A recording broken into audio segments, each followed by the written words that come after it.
Good afternoon, everyone, and welcome back to the National Landcare Conference 2021, the Environment and Climate Change stream. Now, today, firstly, I would like to encourage you to please start submitting your questions to the question box that you see on your screen. And now I would like to introduce Natasha Cadenhead from the University of Queensland. So, yeah, Natasha, please start your session. Looks like fantastic and inspiring session.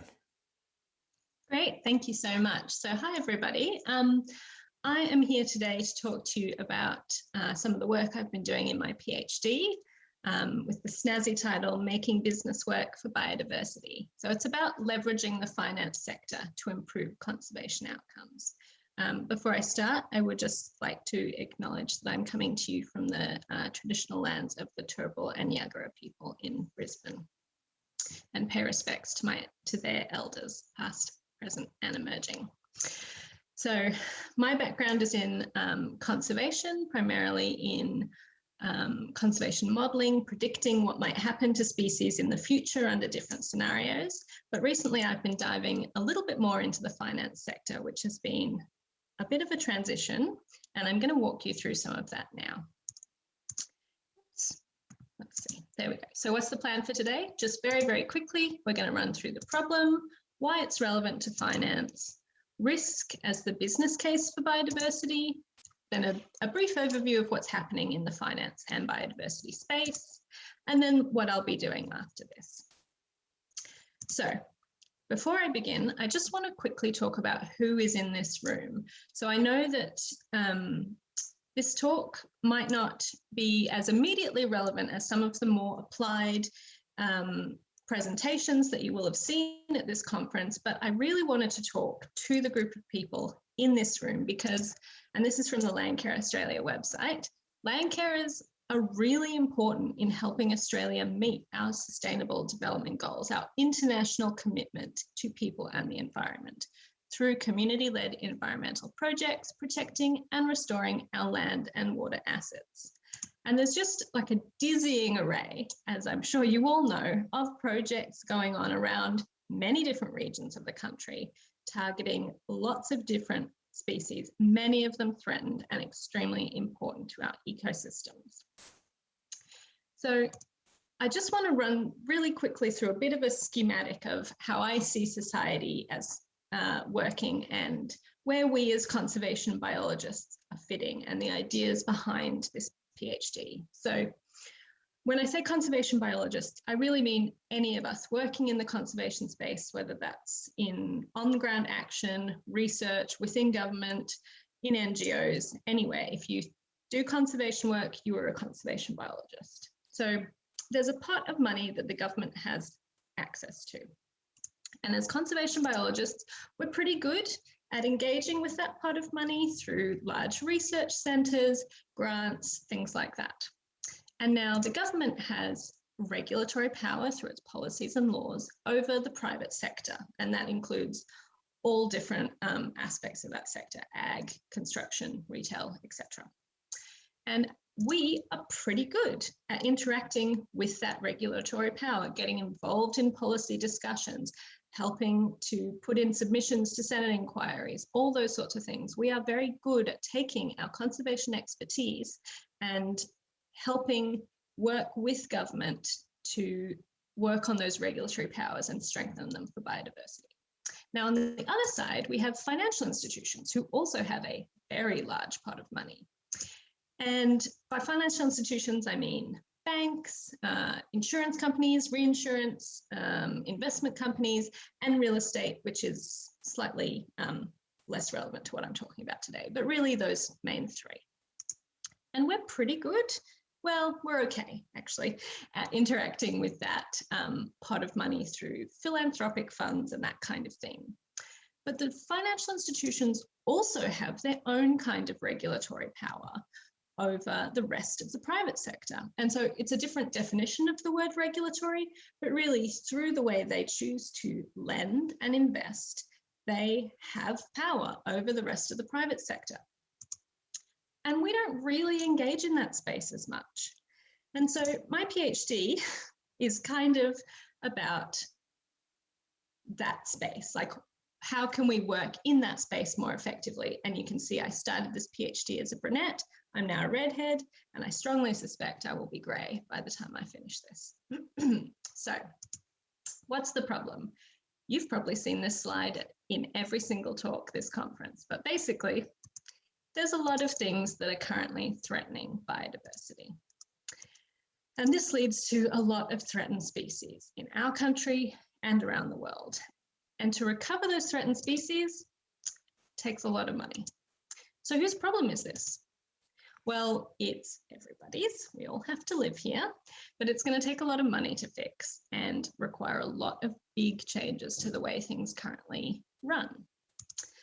Now, a lot of this responsibility, or all of it, depending on how you feel, might be on the government, but it doesn't really seem to date like governments are going to step up and enact the necessary change or bankroll it all. And I would have really loved to have a discussion at the pub on whether people think that they should or not, but we'll have to save that for next year.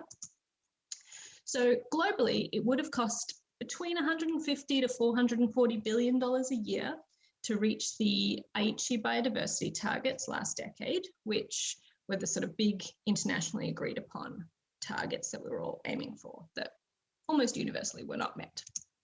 So close to home, the cost of recovering Australia's threatened species, we've estimated at around $2.4 billion per year.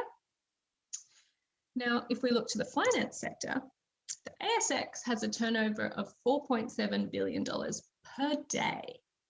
Now, obviously, there's no world in which all of that money could be reallocated to saving threatened species. That's not how society works. So those aren't directly comparable, but you can kind of get an idea of the type and quantity of money that we're talking about. So the finance sector represents huge amounts of money, and with that comes a lot of power. And they also have a really big stake in the game. So this isn't just for nature's benefit. Threats to biodiversity impact businesses, as I'm sure everybody in this room very well knows. So globally, about 44 trillion, the numbers just keep getting higher, which is more than half of the world's total GDP, is moderately or highly dependent on nature and its services. And as a result, it's exposed to risk from nature loss. Now, ecosystem services and natural capital or biodiversity stocks underwrite all financial performance.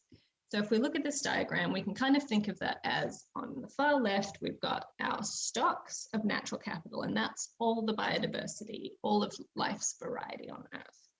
And those provide us with different ecosystem services and abiotic services, whether that be filtration of water through forests or prevention of soil erosion, provision of food through things like aquaculture, fisheries, and that flows on to value, which benefits society and business.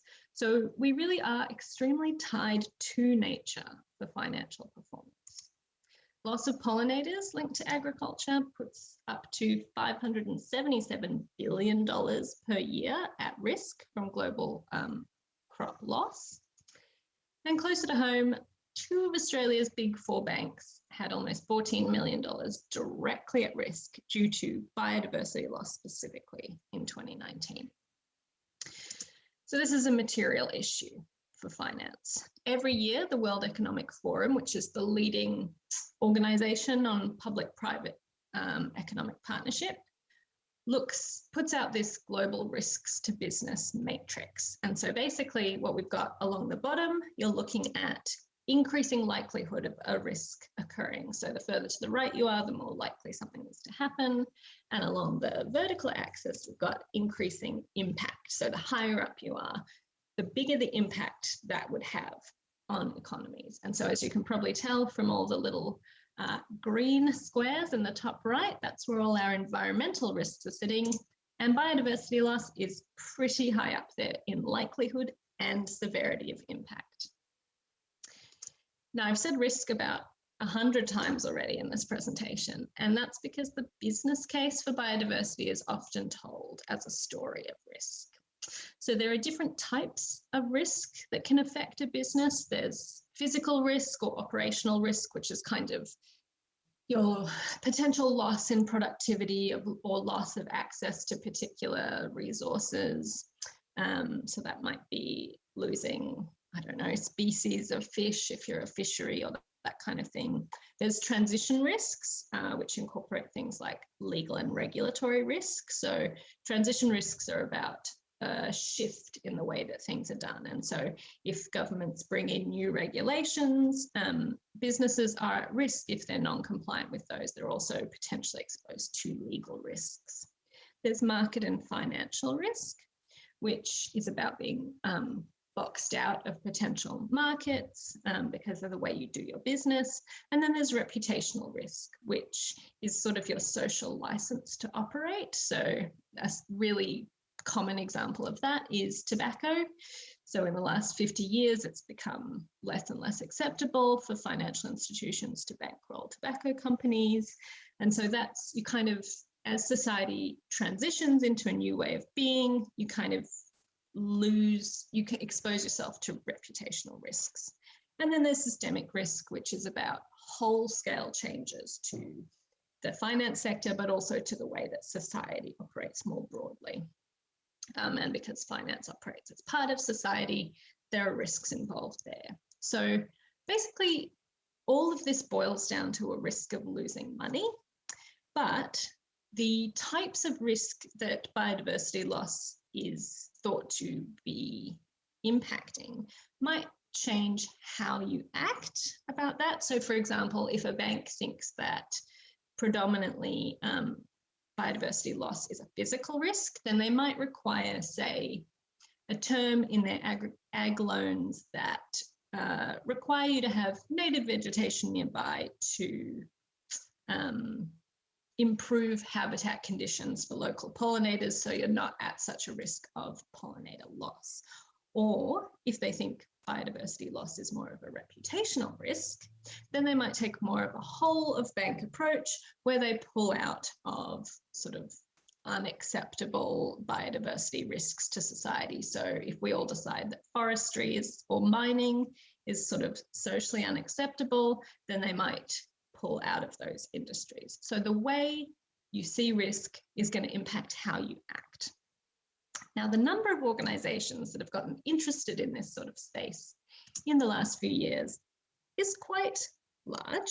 So you don't need to read any of the actual words on this diagram. I don't think you could if you tried, but this is a horrible network diagram of all the different organizations at a global scale that have emerged in the last few years around business and the environment. So they might be a bit more broad than finance and biodiversity, but you can see that there's a lot of sort of links between them. There's a lot of organizations, coalitions, alliances that put out frameworks or guiding principles, and they're all interconnected and they're all a little bit vague.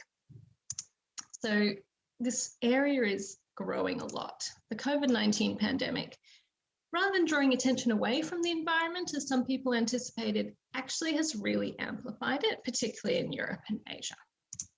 So there's been this huge rise in sort of green finance, sustainable finance, ESG, which stands for environmental, social, and governance issues. You'll see that one pop up quite a lot in this space, and they're all used pretty interchangeably, and there's not a lot of formal legal definitions around a lot of this stuff yet, so it can be quite nebulous and open to greenwashing. So in 2020, more than $400 billion was raised by sustainable companies. And here again, what is a sustainable company? The rules around it are quite vague, but these are self-reported figures. So it's quite a lot of money. And more than 100 reports were published by finance or environmental NGOs on business and biodiversity last year, which is roughly one every 4 days. And there were probably twice as many webinars in that space, which I suppose I'm now contributing to that problem. Closer to home, we've got the Australian Sustainable Finance Institute, which is a group of over 80 financial organisations that produced a roadmap for Australian sustainable finance, looking at the short, medium and long-term changes that we might make in this country. So there's a lot of stuff popping up. Most of these initiatives have come up in the last sort of 3 to 5 years. There's a lot of different types of financial products and processes where we might fit environmental issues into, and biodiversity is obviously a subset of that. So there are things like sustainability linked loans, where borrowers benefit from cheaper funds if they meet particular sustainability targets that are set, or they face premiums if they don't meet those targets. There's environmental credit risk assessment processes when making loans. So you might choose to screen for particular things that require certain actions when you're assessing a loan application. There's investment assessments for checking how compliant a particular investment might be with whatever your set of environmental or biodiversity relevant guidelines are.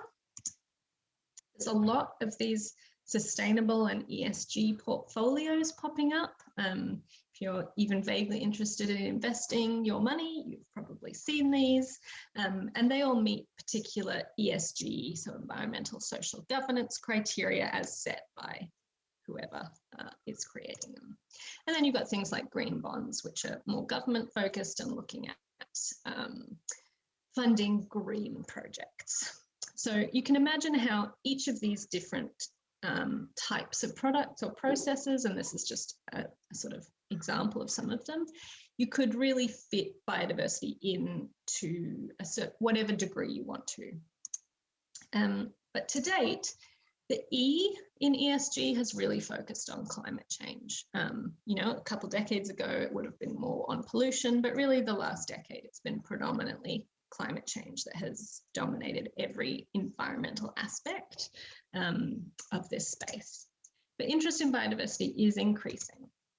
So there's a few frameworks or standards that have been developed for tackling climate change that are now being adapted for biodiversity. One of the really popular ones is the Task Force for Climate-Related Financial Disclosure, which now has a nature-related version. There's the Partnership for Carbon Accounting Financials, which has a biodiversity version. There's the Science-Based Targets Initiative, now has a for nature version. So a lot of these frameworks are sort of pivoting to have an additional biodiversity, I guess, sort of sister. But one of the problems with this space is that biodiversity is not climate change. They are not the same issue. And so there are certain things, certain properties of biodiversity that make it not a one-to-one transition, and that really mean these spaces need environmental and particularly biodiversity and conservation expertise involved. So just for example, one of those things is that the metrics and targets for climate change and biodiversity are very different spaces. So for the targets for climate change, we've got the internationally agreed upon Paris Agreement with a 1.5 degree warming target. What's the equivalent for biodiversity? There's a lot of different things that we might want to target. Do we want to have a certain percentage of area protected, which is one of the IHE biodiversity targets? Do we want to aim for no species loss? Do we want to aim for certain like population health levels within those species? It depends on what we value, and there's a lot of different things to value about biodiversity. And that then flows down to the metrics that we use. So there's tons of CO2 equivalent emissions. It's pretty widely agreed upon and consistently used to measure climate change targets. Whereas with biodiversity, we've got more than 10 very commonly used metrics, depending on what your target is. And we don't agree on those as conservation biologists. So we're really not going to reach a consensus for the finance sector. It's always going to be difficult. Just last minute, Natasha, just letting you know. Thank you. Perfect. We're nearly at the end, I promise. So a lot of these have a focus on identification and the disclosure. So publicly stating what your impacts and dependencies on biodiversity are. And a really important point in this going forward is that disclosure is not action. You can say what you are doing and the impacts you are having on the environment, but that doesn't actually change the outcome for biodiversity. So we really need to progress to that next stage. So the next stage for this PhD is that I'm going to be investigating internal attitudes, knowledge, and actions around biodiversity in Australian banks, which involves interviewing people and asking them about their roles and responsibilities, and ultimately looking for ways to improve mainstreaming biodiversity for conservation outcomes. Thank you, everybody. I know it's a bit of an ask to sit through Zoom, and if you have any opinions on this, please feel free to contact me on those two ways at the bottom of the screen, email or LinkedIn. Thank you. Fantastic. Thanks, Natasha. Just few people, lots of comments, amazing presentation. Few people are interested in the slides and the video. Now, I don't know whether they'll be available. I know that other things will be, but in case they are not, maybe people can record your details and then get back to you. Yeah, great. Please do contact me. So that's that. Now, the questions from Mark. This is excellent. Are we able, oh no, this is asking about the presentation. Now, how does environmental and entrepreneurship sit with green finance or in your schemata introduced early on your talk? Great, that's a really interesting question. So something that comes up a lot in this space is this idea of there's two sides of the coin. There's greening finance and financing green. So my project sort of looks at the greening finance, which is about making the whole like mainstream finance sector greener. But then a subset of that is financing green, which is specifically aimed at filling that gap that we need to fund to improve biodiversity outcomes. So that's where green entrepreneurship comes in. And that is something that mainstream finance institutions can get involved in through particular types of financial products, like incentives for encouraging green entrepreneurship. Fantastic. Next question is from Rob. This is a great presentation. Is this available to school and university economics students? Surely this would trigger life interest in combining business and environment.